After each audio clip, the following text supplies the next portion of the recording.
சங்கீதம் 79 ஆசாபின் சங்கீதம். தேவனே, புறஜாதியார் உமது சுதந்திரத்தில் வந்து உமது பரிசுத்த ஆலயத்தை தீட்டுப்படுத்தி எருசலேமை மண்மேடுகளாக்கினார்கள். உமது ஊழியக்காரரின் பிரேதங்களை ஆகாயத்து பறவைகளுக்கும் உமது பரிசுத்தவான்களின் மாம்சத்தை பூமியின் மிருகங்களுக்கும் இரையாக கொடுத்தார்கள்.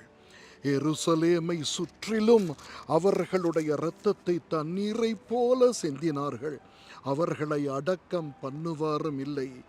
எங்கள் அயலாருக்கு நிந்தையும் எங்கள் சுற்றுப்புறத்தாருக்கு பரியாசமும் சக்கந்தமுமானோம். எதுவரைக்கும் கர்த்தாவே நீர் என்றைக்கும் கோபமாயிருப்பீரோ? உம்முடைய எரிச்சல் அக்கினியைப் போல் எரியுமோ? உம்மை அறியாத ஜாதிகள் மேலும் உமது நாமத்தை தொழுது கொள்ளாத ராஜ்யங்கள் மேலும் உம்முடைய உக்கிரத்தை ஊற்றிவிடும். அவர்கள் யாக்கோபை பட்சித்து அவன் குடியிருப்பை பாழாக்கினார்களே. பூர்வ காலத்து அக்கிரமங்களை எங்களுக்கு விரோதமாக நினையாதேயும். உம்முடைய இரக்கங்கள் சீக்கிரமாய் எங்களுக்கு நேரிடுவதாக. நாங்கள் மிகவும் தாழ்த்தப்பட்டு போனோம்.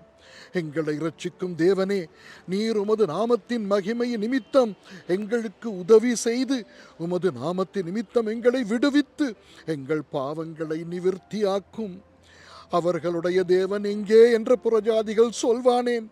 உமது ஊழியக்காரருடைய சிந்துண்ட இரத்தத்தின் பழிவாங்குதல் ஜாதிகளுக்குள்ளே எங்கள் கண்களுக்கு முன்பாக விளங்கும்படி செய்யும். கட்டுண்டவனுடைய பெருமூச்சு உமக்கு முன்பாக வரட்டும். கொலைக்கு நியமிக்கப்பட்டவர்களை உமது புய பலத்தினால் உயிரோடே காத்தருளும். ஆண்டவரே, எங்கள் அயலார் உம்மை நிந்தித்த நிந்தையை ஏழத்தனையாக அவர்கள் மடியிலே திரும்ப பண்ணும். அப்பொழுது உம்முடைய ஜனங்களும் உம்முடைய மேய்ச்சலின் ஆடுகளும் ஆகிய நாங்கள் உம்மை என்றென்றைக்கும் புகழுவோம்.